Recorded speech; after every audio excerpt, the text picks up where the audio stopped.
tal? ¿Cómo están? Muy bienvenidos. Esta es otra edición de Chacra TV Noticias. Comenzamos, como lo hicimos en las otras ediciones informativas, con el tema central de esta jornada, que tiene que ver con la suspensión de exportaciones de carne vacuna, la decisión oficial de publicarlo en la medianoche en el boletín oficial, regirá por 30 días, y por otra parte el inicio del cese de comercialización como protesta por parte de los productores agropecuarios. Comenzó a la medianoche y el mercado de Liniers, como dimos cuenta más temprano, lo registró. No hubo ingresos ni actividad. Comenzamos. Cese de comercialización de carne vacuna hasta el 28 de mayo. La protesta suma la adhesión de entidades productivas y empresariales. La medida, que implica un cese de comercialización de Hacienda, fue dispuesta por la mesa de enlace tras el freno impuesto por el gobierno a las ventas al exterior por un periodo de 30 días y que fue oficializado este jueves tras publicar la resolución 75 en el boletín oficial. Desde la mesa de enlace consideraron que la suspensión de las exportaciones de carne argentina perjudicará a todo el país. La decisión del gobierno generó un fuerte rechazo en las bases del gremialismo rural, que ya venía advirtiendo por las consecuencias de otras medidas, como el registro para exportar carne recientemente creado y la resolución que creó nuevos requisitos a los exportadores que quieran anotarse o permanecer en el registro único de operadores de la cadena agroindustrial y que obliga a presentar un plan de embarque de un año. Adhirieron con diversos documentos entidades y organizaciones empresarias vinculadas con la economía, la industria y la producción de la Argentina. Para la campaña fina 2021-2022 se prevén 12 millones de toneladas de exportación de trigo. Agustín Tejeda Rodríguez, economista jefe de la Bolsa de Cereales de Buenos Aires, consideró que como resultado de los incrementos esperados en la producción, las exportaciones podrían alcanzar las 12 millones de toneladas en trigo y las 3 millones de toneladas en el caso de la cebada. Bajo un escenario de buenos precios y cantidades crecientes, Tejeda Rodríguez destacó que las cadenas del trigo y la cebada harían una contribución récord a la economía del 2022, después de un gran aporte en 2021. El Producto Bruto del trigo alcanzaría los 3.720 millones de dólares. De alcanzarse, sería la sexta campaña consecutiva de crecimiento del cereal en la Argentina. El nuevo ciclo agrícola de granos finos tendrá un buen contexto climático. Eduardo Sierra, que es especialista en agroclimatología y asesor de la Bolsa de Cereales de Buenos Aires, adelantó un mejor contexto climático en comparación al ciclo previo. De esta manera se inicia una nueva campaña para los cereales de invierno, presentando un favorable momento climático con condiciones hídricas a lo largo de la región agrícola que son favorables. Esta situación perduraría durante la venta de siembra y también durante las etapas vegetativas del trigo y la cebada. Sin embargo, durante la primavera, momento en el cual comenzamos a transitar etapas reproductivas críticas para la formación del rinde, podrían registrarse deficiencias hídricas en sectores del centro de la región agrícola, mientras que norte y sur mantendrían un favorable panorama climático. Y saben ustedes que nosotros habitualmente estamos conversando con la gente del INTA, y particularmente con la gente del INTA Pergamino, que tiene la gentileza de darnos el espacio para conversar sobre temas que muchas veces son de coyuntura y muchos otros son de servicio a los productores o a los agroempresarios, acerca de innovaciones o experiencias con trabajos realizados. Es el caso del ingeniero Mariano Buti, que nos explicó cómo están trabajando en un proceso de biodigestión anaeróbica para energía.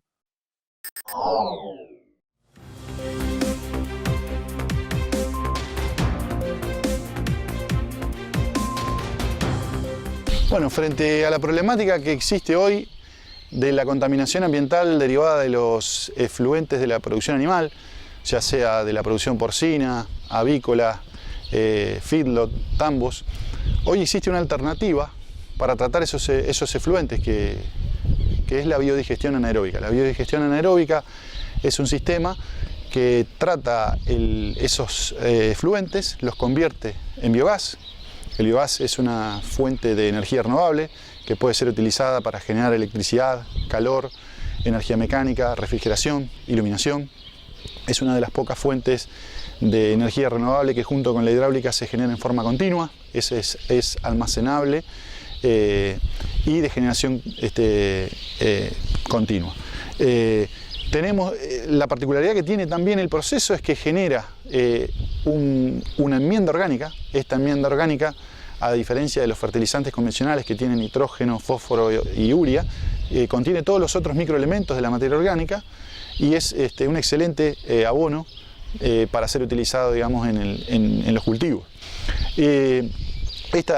Particularmente el sistema de biogestión aeróbica, la virtud es que es un sistema biológico que requiere de poco mantenimiento, tiene un costo muy accesible para cualquier productor que lo quiera implementar y la ventaja es que puede escalar con la producción. Si aumenta la producción de animales y aumenta la producción de efluentes, puede ser un sistema también que puede ser modular y puede ir incorporándose al aumento de producción en forma simultánea y de una manera muy sencilla puede acoplarse también a la producción. Un sistema de biogestión consta de una fosa o cámara de carga donde se reciben todos los efluentes que se generan diariamente. De esa fosa van a la cámara de carga del biodigestor, donde se alimenta al biodigestor diariamente, y de esa cámara de carga pasan, digamos, al digestor, donde se produce el proceso de biodigestión anaeróbica, que es un proceso lento que requiere de un tiempo de estabilización dependiendo del clima y de la zona. Puede tardar entre 30, 60 o hasta 90 días. Una vez que se alcanza ese periodo de aclimatación, el proceso comienza a ser estable, se genera, digamos, un biogás de buena calidad y en forma estable. Todo lo que entra en la cámara de carga por día sale por la cámara de descarga. Es un proceso, digamos, donde todo digamos, se maneja por nivel, o sea, todo lo que entra, lo mismo que entra, se descarga por el lado posterior, a una cámara de descarga. De esa cámara de descarga va a una fosa de almacenamiento digerido que tiene unas dimensiones acordes al uso que se le va a dar en el tiempo a ese digerido. En los momentos de aplicación se calcula y se diseña en función de las necesidades. Si se usa, digamos, en forma cotidiana, no necesita de un almacenamiento muy grande y si se necesita aplicar en momentos puntuales, se diseña de acorde a cubrir las necesidades en los momentos de aplicación. Además, digamos, de la cúpula, de la parte superior, digamos, del sistema de biodigestor, que el biodigestor puede ser de tanques plásticos, puede ser de plástico flexible, puede ser de ladrillo, de fibra de vidrio. O sea, hay innumerables maneras de construir un biodigestor.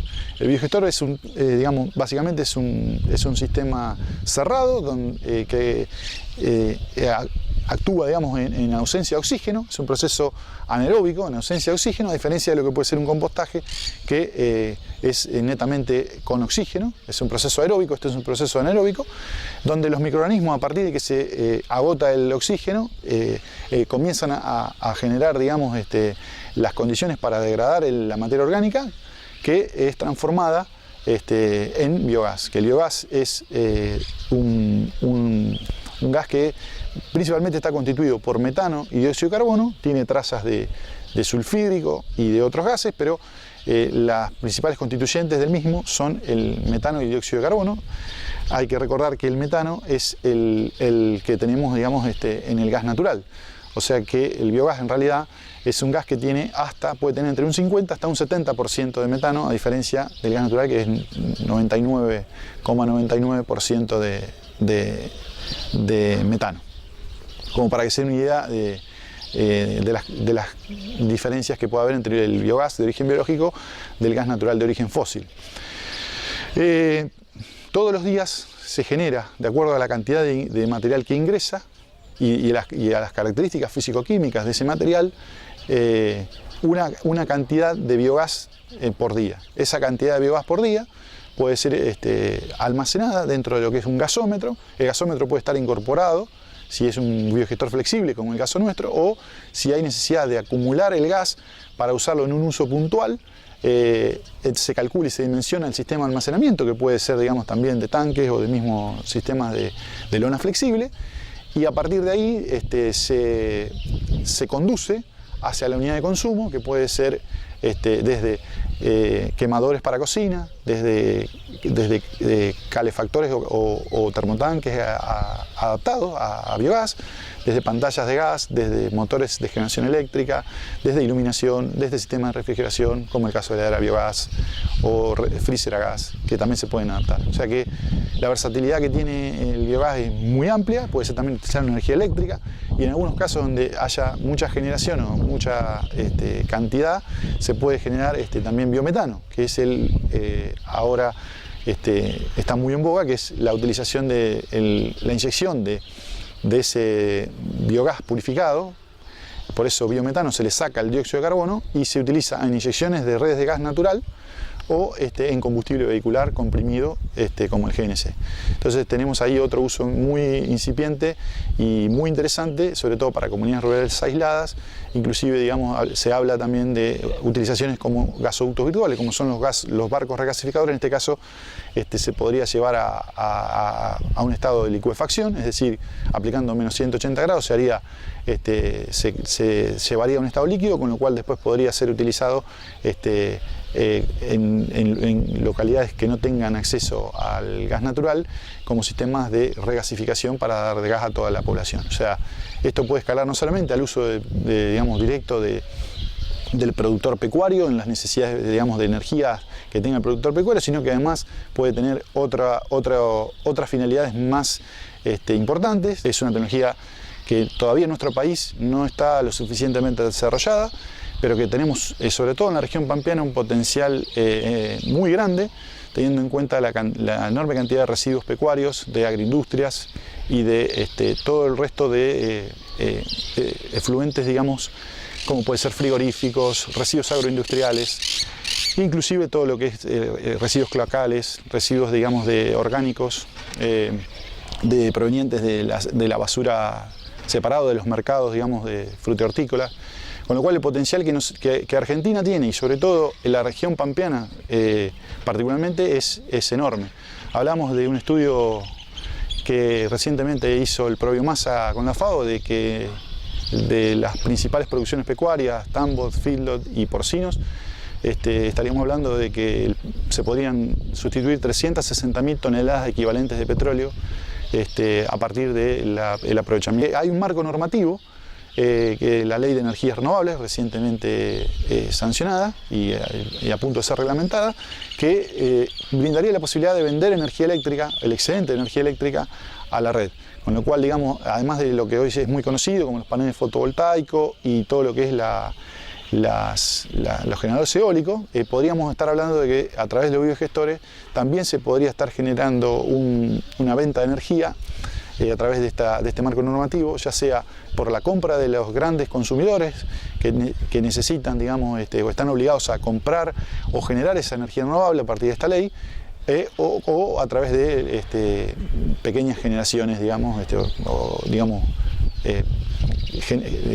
generaciones, digamos, de menor escala, que también podrían estar inyectando y vendiendo energía eléctrica a la red. Con lo cual, además de ser un autoabastecimiento, o lograr sustituir parcialmente o totalmente el consumo de energía del establecimiento, podría también, en el caso de tener un excedente, vender esa energía. Hoy todavía eso está en periodo de reglamentación, pero la normativa está sancionada. O sea que esa es otra puerta que se abre para el desarrollo de las energías renovables, particularmente de la energía derivada de la biomasa y en este caso de los efluentes pecuarios.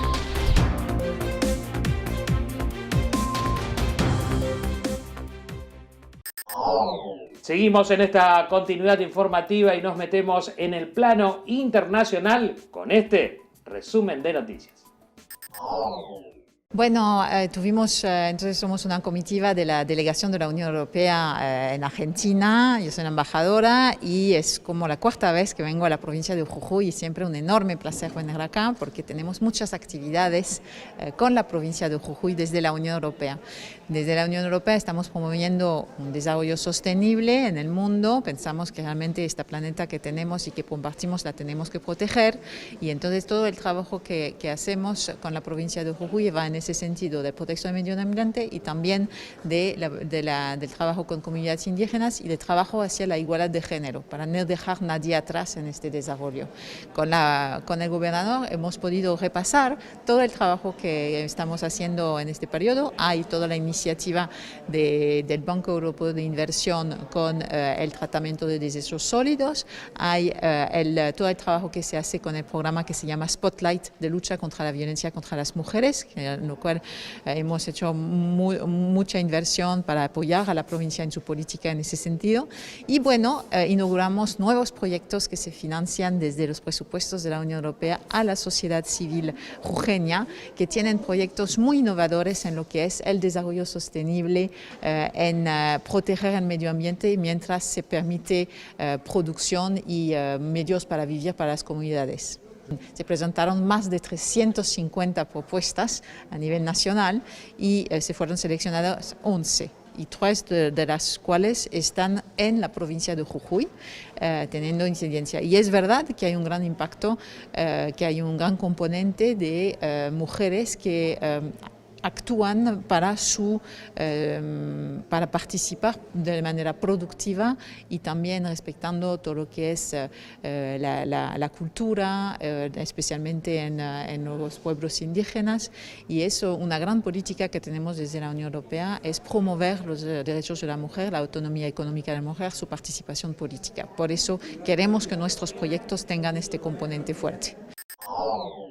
El Producto Interior Bruto de Japón se contrajo un 1,9% en enero-marzo en comparación con el mismo periodo del año anterior debido al impacto de la pandemia. Según los datos publicados por el gobierno este martes, la contracción del primer trimestre de 2021 se debe principalmente al descenso interanual del 3,3% del consumo de los hogares, principal pilar del PIB que se resintió por el nuevo estado de emergencia sanitaria. El gasto doméstico cayó un 1,4% en comparación con el trimestre anterior, tras haberse recuperado en el tercer y cuarto trimestre de 2020. El ejecutivo japonés declaró por segunda vez el estado de emergencia sanitaria en Tokio y otras de las principales regiones del país, lo que conllevó limitar los horarios de apertura de bares y restaurantes y desaconsejar los desplazamientos no esenciales de los ciudadanos. La nueva contracción trimestral de la economía japonesa llega después de que ésta comenzara a recuperarse del impacto del virus en la segunda mitad de 2020, gracias a la leve mejoría del consumo doméstico y de las exportaciones. Inyectar 100.000 millones de dólares en la economía de África es el objetivo de la cumbre internacional que ha reunido en París a una veintena de jefes de Estado y de Gobierno de África para reactivar la economía del continente muy impactada por la pandemia. La pandemia de COVID-19 ha tenido y tendrá un impacto masivo en la economía del continente africano. Este año, el año que viene y sin duda en los años venideros. Será mayor que cualquier crisis anterior, según las estimaciones que creo que están por debajo de la realidad. Para evitar el estancamiento se necesitarían unos 300.000 millones de dólares de aquí a 2025, declaró el presidente francés Emmanuel Macron. Entre las necesidades más acuciantes está la campaña de vacunación contra la COVID, que acumula retraso por la suspensión prolongada de las exportaciones de vacunas procedentes de la India. No hay una movilización suficiente de nuestra población por la inquietud ante unas vacunas que vienen del extranjero, por lo que creo que sería necesario producir más vacunas en África. Eso tendría un impacto positivo en la gente, declaró el presidente de la República Democrática del Congo y actual presidente de la Unión Africana. Yo creo que ça aura un impact assez important sur l'attitude de población. El continente necesita invertir masivamente para erradicar la pobreza, desarrollar infraestructuras, enfrentar el cambio climático y la amenaza yihadista. Esta cumbre se produce después de que los líderes africanos y europeos pidieran a la comunidad internacional que abordara las consecuencias de la crisis sanitaria y económica en África. Europa está particularmente interesada en encontrar soluciones para África. Hace apenas 10 días, Francia habría transferido 5.000 millones de euros de reservas de divisas al Banco Central de los Estados de África Occidental. La transferencia es parte de un proceso para reformar el franco CFA. Los mandatarios africanos quieren soluciones, sea como sea, con tal de que se lleven a cabo. Más allá de la coyuntura, de la problemática económica o política que se dé en torno a un bien tan preciado en la Argentina como es el de la carne, desde el Instituto de Promoción de la Carne Vacuna Argentina siempre, con los faros largos, piensan en más allá, en cómo tener mayor productividad con sustentabilidad, en cómo implementar sistemas mixtos que sean eficientes, en cómo será o cómo debería ser la ganadería argentina del futuro, los mercados, y quiénes son los protagonistas en la producción y en el negocio de la carne. Por eso, esta vez, los jóvenes son protagonistas. Estuvimos conversando con quien va a ser la coordinadora del encuentro de jóvenes que organiza el Instituto de Promoción de la Carne Vacuna Argentina, la carne y la comunicación. María Herminia Rabacedas conversó con Mariel Oliva. El seminario se llama Construyendo Valor a través de la comunicación, o sea que la comunicación es el eje que atraviesa todo el seminario, y tenemos 4 disertantes y 4 periodistas invitados después para también charlar algunos temas.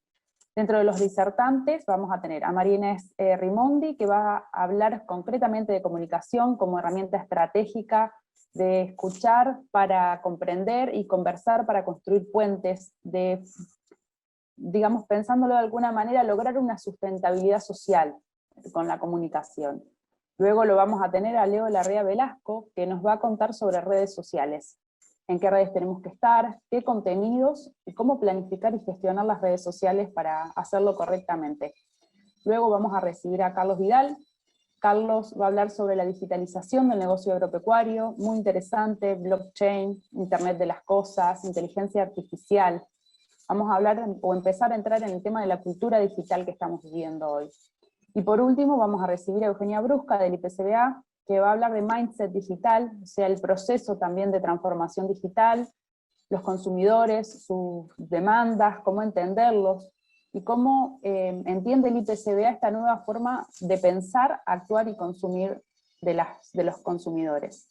Y como te decía, luego con los periodistas, que son 4 jóvenes representantes de distintas cadenas, todos relacionados al agro, con ellos vamos a conversar cuál es el rol de la carne, si es principal en nuestra cultura o cómo la ven, y cuáles creen que son los desafíos tanto para la producción, para toda la cadena de la carne, y también cuáles son los desafíos de cara a las nuevas tendencias veganas, vegetarianas y demás que hoy estamos viendo, bueno, cómo lo ven ellos.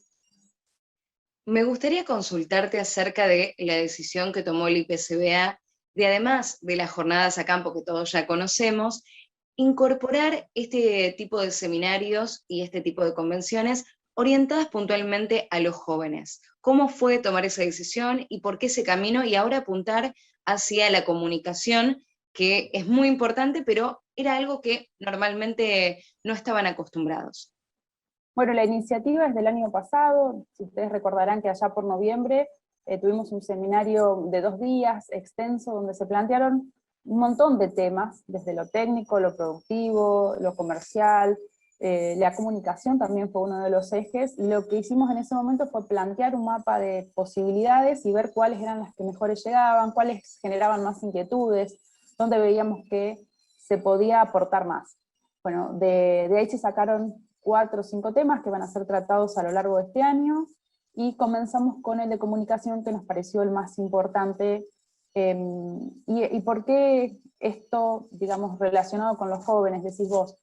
Porque también entendemos que, de alguna manera, para los jóvenes, y ni hablar para los que ya son jóvenes nativos digitales, es mucho más fácil entender este mundo de la comunicación, y el rol que tienen para ocupar hacia adelante también es muy importante en lo que hace a la comunicación del sector.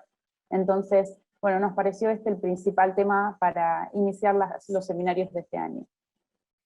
Imagino que a raíz de la pandemia y de cómo va evolucionando todo, también el IPCBA va encontrando diferentes caminos para acompañar esas nuevas necesidades del mercado y de la comunicación para seguir acercando sus productos. Sin duda, son momentos de coyuntura difíciles donde llegan nuevas tendencias que muchas veces nos invitan a sentarnos del otro lado y a enfrentarnos, y bueno, sinceramente desde el instituto la idea es entender que la parrilla es grande y que todos podemos entrar en la parrilla y que bienvenidas sean las verduras también, y construir en lugar de sentarnos a pelear desde la grieta, ¿no? Que hoy todo pareciera estar de un lado o del otro, sino más bien entender que todos podemos ser parte, que habrá que reacomodar, entender quiénes son los nuevos consumidores, entender quiénes van a seguir eligiéndonos y trabajar sobre esos consumidores. También recordamos que está orientado para jóvenes, pero puede inscribirse quien desee saber un poco más sobre la comunicación, y bueno, lo pueden hacer a través de la página del IPCBA. Esto será el 27 de mayo a partir de las 9 de la mañana, ¿verdad?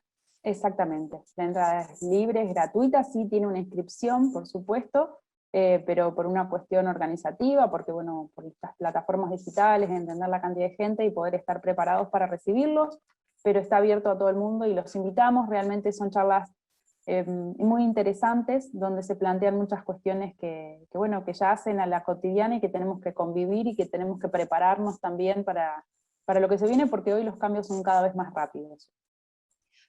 Justamente sobre eso te iba a preguntar, ¿por qué es importante para ustedes poder llegar hacia el público con este mensaje? Y también, ¿qué es lo que esperan que los otros puedan recepcionar de lo que ustedes quieren contar? Bueno, creo que es importante que podamos entender que la comunicación la hacemos entre todos, que si bien el instituto tiene sus propios objetivos y planes y estrategias para hacerlo, desde cada productor, desde cada lugar, desde cada joven que está en el campo, desde cada institución que conforma además el IPCBA, se puede trabajar, se puede aportar mucho, y entre todos podemos construir el mensaje que queremos dar desde el agro, poder de una vez por todas realmente mostrar el agro como es, y no como nos han venido mostrando en este último tiempo, que por ahí hemos dejado que otros sean los interlocutores que hablen del campo o que muestren al campo. Entonces, bueno, es una invitación a ocuparnos todos y cada uno como protagonistas que somos desde el sector.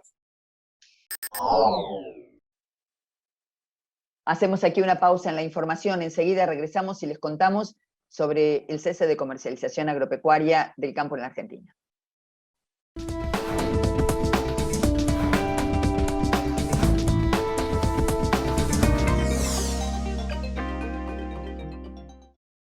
El poder de los jóvenes en la producción ganadera y la industria. Seminario virtual del IPCBA. Jueves 27 de mayo, 9 horas, online y gratuito. Reserva tu lugar, conexión gratuita, cupos limitados. Informes e inscripción en www.ipcba.com.ar o al WhatsApp 54 911 44 15 8189. El campo evoluciona, nosotros también. Con Galicia Rural podés acceder a la mejor financiación para la compra de hacienda e insumos agrícolas con las principales marcas. ¿Cómo funciona? Los proveedores del agro ingresan la compra en la plataforma y vos la aprobás en Office Banking o la app. Galicia Rural, siempre junto al campo.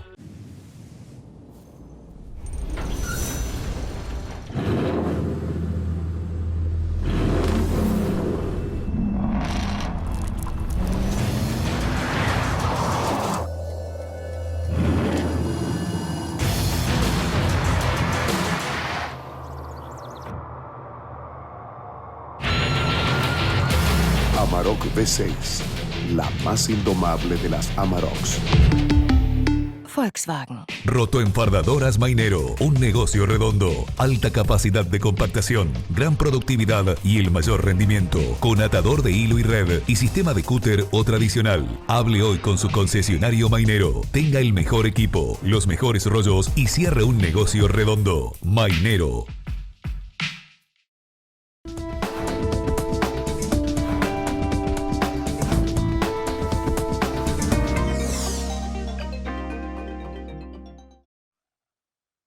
Y se los anticipábamos, vamos a contarles qué está ocurriendo en esta jornada vinculado al cese de comercialización dispuesto por el sector agropecuario argentino, luego de que el gobierno decidiera suspender las exportaciones de carne vacuna por 30 días. El paro comenzó a las 0 horas de este día jueves, al tiempo que el Ministerio de Agricultura publicó en el boletín oficial la resolución 75, casualmente finaliza con este número, el 75, el 5, que prohíbe la exportación de carne vacuna por 30 días. ¿Qué fundamento señala el Gobierno Nacional en esta resolución que se publicó en el boletín oficial a la medianoche? El fundamento es garantizar los derechos esenciales de la población. Entre sus considerandos menciona que para resolverlo se tomó en consideración la tutela del interés público que tiene por objeto garantizar los derechos esenciales de la población y su goce efectivo. Lo que debemos decir respecto de este tema es que en la víspera, que fue el último día de ingresos al mercado de Hacienda de Liniers, porque el acatamiento fue pleno en la jornada de hoy, con actividad nula en el mercado concentrador de Hacienda de Liniers, es que los precios vinculados con el novillo, aquellos que son de consumo en el mercado local, en el mercado argentino, se incrementaron frente a la disposición de suspender las exportaciones. Es decir, que el mercado reaccionó en contrario a lo que argumenta el Gobierno Nacional en la fundamentación para llevar adelante esta medida de suspender las exportaciones. Vamos a contar muy cortito en qué consiste este paro del campo, como muchos puntualizan. Es en rechazo al cierre de las exportaciones de carne vacuna, incluye solamente a los productores ganaderos. Es cierto que hay sectores que están pidiendo frenar la venta de granos para acompañar la protesta de los productores ganaderos, pero solo por ahora incluye a los productores ganaderos. Aunque el mercado de Hacienda de Liniers permanece y va a permanecer abierto durante todos los días de la medida de protesta, no hubo actividad. Y lo que sí ocurrió, que se canceló, fueron las ferias y los remates previstos en toda la República Argentina. La protesta va a continuar hasta el día 28 de mayo a las 24 horas y se prevé que cuente con la adhesión, como ha ocurrido en el día de hoy, del mercado de Liniers, de las ferias consignatarias, que se suspendan los remates, cosa que hasta ahora, en el primer día de protesta, se ha llevado adelante. No solamente, hay que decir, existió un pronunciamiento de las entidades vinculadas con la actividad ganadera, sino que ha habido un rechazo amplio a esta decisión gubernamental.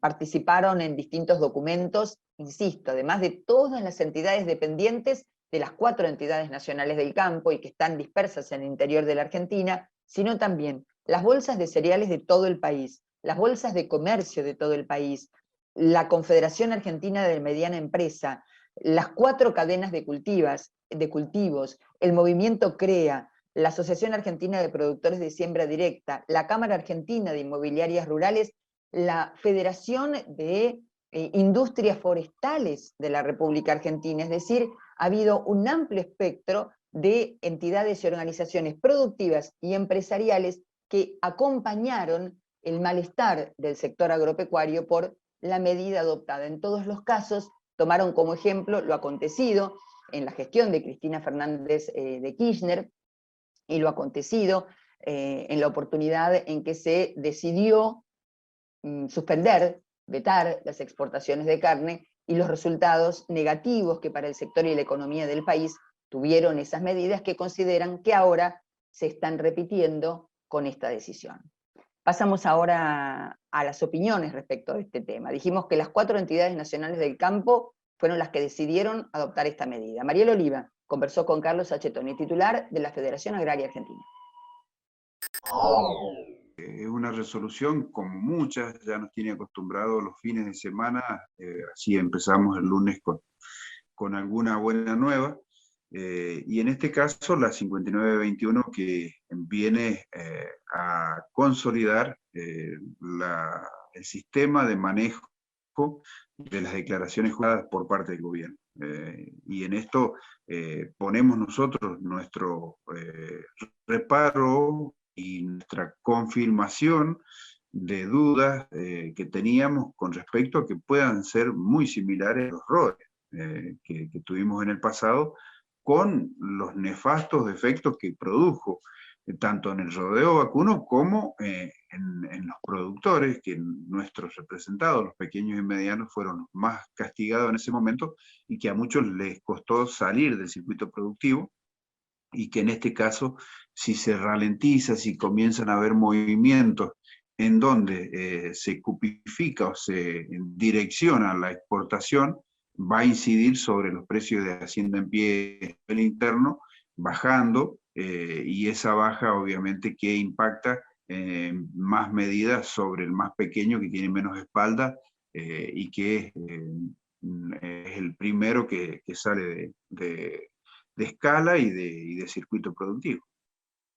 ¿A qué cree, Carlos, que se debe esta limitación en cuanto a las exportaciones y esta dificultad que presenta para que se pueda exportar, siendo que es una manera de que ingresen divisas al país? Yo creo que es algo emblemático, que lo hacen para que precisamente impacte sobre los precios internos de la hacienda en pie, con el argumento de que llegue con un valor más accesible a la góndola, donde los precios en góndola, si se incrementan, se están incrementando producto de una inflación que no la genera el sector productivo, sino que hay una alta incertidumbre, una alta desconfianza sobre la Argentina y su rumbo, y obviamente que esto se transcribe en más inflación, y que no la pueden sujetar y que tratan de controlar los precios. No me aparto de que puedan buscar de que no haya desequilibrio o concentración de rentabilidad en algún sector, pero no esta metodología. Creo que la hacen para adentro y dejando la exportación que fluya hacia afuera, pero quizás concentrándola o direccionándola a ciertos y determinados actores, y no dejando que haya una democracia de exportación que hace a una sanidad y a una potencialidad que es muy importante que se sostenga y se mantenga, y que haya una revitalización del mercado interno, porque una cosa es lineal y otra cosa es los mercados en las afueras, en el interior del país, en donde todas estas luces de alarma por ahí provocan mayores distorsiones. La situación de inflación y este momento complejo macroeconómico que estamos afrontando no solamente se ve reflejado en el sector cárnico, sino en diferentes productos, como por ejemplo la yerba mate y la situación que están atravesando los productores de la zona de Misiones puntualmente, por esta diferencia entre, por supuesto, el precio fijado para el productor y luego lo que se comercializa en la góndola. Sí, sí, por un lado, bueno, la distorsión típica de precios que nada tienen que ver con la generación del producto primario o con el productor primario, pero en este caso de la yerba es muy particular. Es un problema que tiene esa singularidad de que se fija un precio. El laudo lo fija en este caso el gobierno, porque no han llegado a un acuerdo entre industria y productores, y fija un laudo que está muy por debajo de lo que vienen pagando la industria. O sea, que tiene un margen la industria para pagar en negro, ¿no? Entonces uno no entiende esa situación, que tiende a una mayor concentración, que va en desmedro de los secaderos pequeños de yerba canchada, y que lamentablemente no hace a un comercio equilibrado, a un comercio justo. Precisamente los argumentos que se dan para la carne, del control, de la subfacturación, en este caso, la subfacturación la está avalando el gobierno con el precio que le pone al laudo de yerba de hoja verde. La verdad que es bastante molesto, y obviamente que la gente de Misiones se expresa contundentemente con un malestar que es lógico y entendible que lo tenga. Sí, además lo que llama sorpresivamente la atención es que la yerba mate aumentó su consumo en la pandemia, en la cuarentena, y además aumentaron los precios en góndola del producto. por ende no es muy compatible con lo que está sucediendo en función de los productores y lo que ellos perciben. Sí, sinceramente, siempre esas asimetrías que realmente ahí sí nos gustaría que se pudieran controlar, y que está pasando en un montón de actividades, de economías regionales de distintos puntos del país, tanto lechería como producciones frutícolas, hierba, cualquier producto que realmente tienen una distorsión muy importante, y en este caso, si bien se va moviendo el precio hacia arriba de la hierba, el precio final de góndola es totalmente distorsionado y muy dado, al que está poniendo o privando de la posibilidad de consumo es al consumidor final. Pero dentro de tantas malas noticias podemos hablar de algo positivo y tiene que ver con un proyecto que ha tomado las riendas Federación Agraria y es Colonia de Guardamonte en la provincia de Entre Ríos, sobre este lugar recuperado que había sido adquirido por un legislador con dinero de la corrupción y bueno, fue recuperado y fue ahora convertido en algo que por supuesto nos va a poder comentar mucho mejor de qué se trata. Sí, la verdad que es un doble emblema, digamos, la condena de la corrupción y la recuperación de ese bien por parte del Estado, y conjuntamente con Federación Agraria poder llevar adelante un proyecto de arraigo, de relocalización y de inserción productiva, en donde hay una estructura bien diagramada que ha trabajado mucho la gente de Entre Ríos, y que a unas cuantas familias les cambia la situación. Hay distintos esquemas, hortícolas con 6, 7 hectáreas, y producciones ganaderas con más de 100 hectáreas. Todo es una combinación, con apicultores también, una combinación hasta incluso con viviendas para la policía, en este caso rural, y que hace a una conjunción de una comunidad o una maqueta de comunidad que se pretende desarrollar para todo el interior del país, y que tiene la particularidad de que se ha analizado perfectamente los candidatos a tomar esas tierras con una condición de análisis durante unos años para ver si realmente se desempeñan acorde a las necesidades de poseer esa tierra, y entonces el que vaya definitivamente a quedar realmente estará demostrando que pretende hacer arraigo y afincarse en esas tierras y producir, obviamente. Verdaderamente una gran noticia. Y por último, Carlos, me gustaría preguntarle como uno de los representantes de la mesa de enlace, sobre qué cuestiones están trabajando actualmente y cómo continúa la comunicación con el gobierno nacional. Bueno, estamos trabajando en todo lo que es precisamente el arraigo en el interior del país, la posibilidad concreta de que haya mayor producción. Tenemos muy claro que con mayor producción es la única forma que podemos lograr que se preserve el entramado rural y de los pueblos del interior del país, como así también que se recupere la posibilidad de que se sacar a la gente de la pobreza a través de la generación de empleo, de una mayor producción, de mayor valor agregado y en consecuencia un mayor disponible de ingreso de divisas que le hacen tanta falta al país. Todos estos temas y proyectos con financiamiento, con una mejora de la ley de emergencia, con un fondo como corresponde, con un seguro integral que realmente asista a las distintas necesidades de las distintas producciones del país, son extremadamente necesarias para que realmente haya un desarrollo, un progreso como merece la Argentina, y esto también estamos tratando de llevarlo al ámbito del Consejo Económico y Social, en donde no hemos tenido la posibilidad de tener una gran participación, pero sí estamos haciendo la presión necesaria para tener las reuniones y en esas circunstancias poder llevar adelante nuestras propuestas y que sean escuchadas y que sean consensuadas dentro del Consejo Económico y se conviertan en política pública.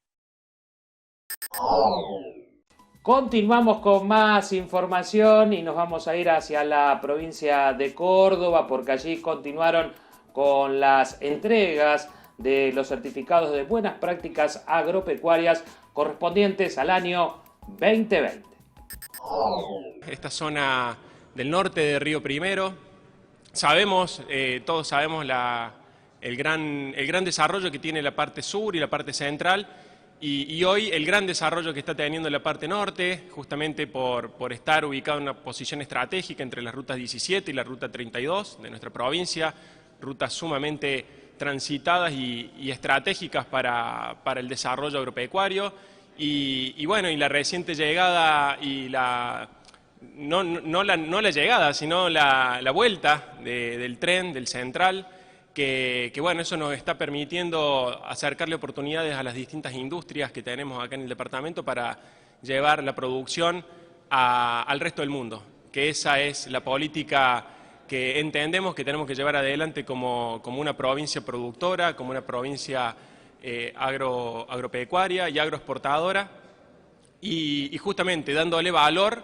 a lo local, dándole valor a la infraestructura que hace falta para que todos estos procesos se lleven adelante, y felices de que la producción que tenemos en nuestra zona hoy está llegando a través del tren, a través del puerto, a distintas partes del mundo. Cambiamos de tema, nos vamos hacia la provincia de Buenos Aires, porque en el distrito de San Fernando relanzaron el programa La Huerta en Casa. Se lanza la tercera edición de Huerta en Casa. Es un programa que nos pidió el intendente que llevemos a cabo y con un gran éxito, por eso ahora estamos con la tercera edición, muy esperada por los vecinos, así que muy contenta de dar la noticia de que llegan las semillas de invierno, que tenemos 8 especies para que puedan plantar. Es un muy lindo programa para hacer en casa, para conectarse con el medio ambiente, para comer más sano, para volver a lo natural, y también es una actividad para hacer con nuestros hijos, ¿no? y enseñarles el valor de la naturaleza, de la vida, en estos tiempos que hay que cuidar tanto el medio ambiente, que es tan importante. Por eso el municipio tiene un programa muy amplio, no solo en huertas, sino en la reserva de biosfera, con la recuperación de especies, con el programa municipal de reciclados, que es muy grande. También tenemos convenio con la Fundación Garrahan, y bueno, hoy dando la gran noticia también de que ya empezamos la construcción de la planta de tratamientos de residuos reciclables del distrito, así que San Fernando va creciendo mucho a pedido del intendente. Todos estos programas suman mucho a nuestro medio ambiente y cada vez son más vecinos los que participan en todas las actividades de la Secretaría. Para conseguir las semillas, los vecinos se anotan en la página del municipio, que es www.sanfernando.gov.ar/huerta en casa. Una vez que se inscriben, tienen 3 lugares para elegir el que les quede más cómodo a los vecinos donde puedan retirar las semillas. Es en el Centro de Atención a Vecinos, que es en el Palacio Municipal, en la Secretaría de Medio Ambiente, en la calle Branza 675 San Fernando, y en el Centro Universitario Municipal, en la Avenida Avellaneda, en el barrio de Virreyes. Como siempre, queremos agradecerles el que nos hayan acompañado hasta aquí y recordarles que a través de la plataforma de medios agropecuarios Chacra pueden tener todo el día, todos los días, la información de actualidad. Muchas gracias.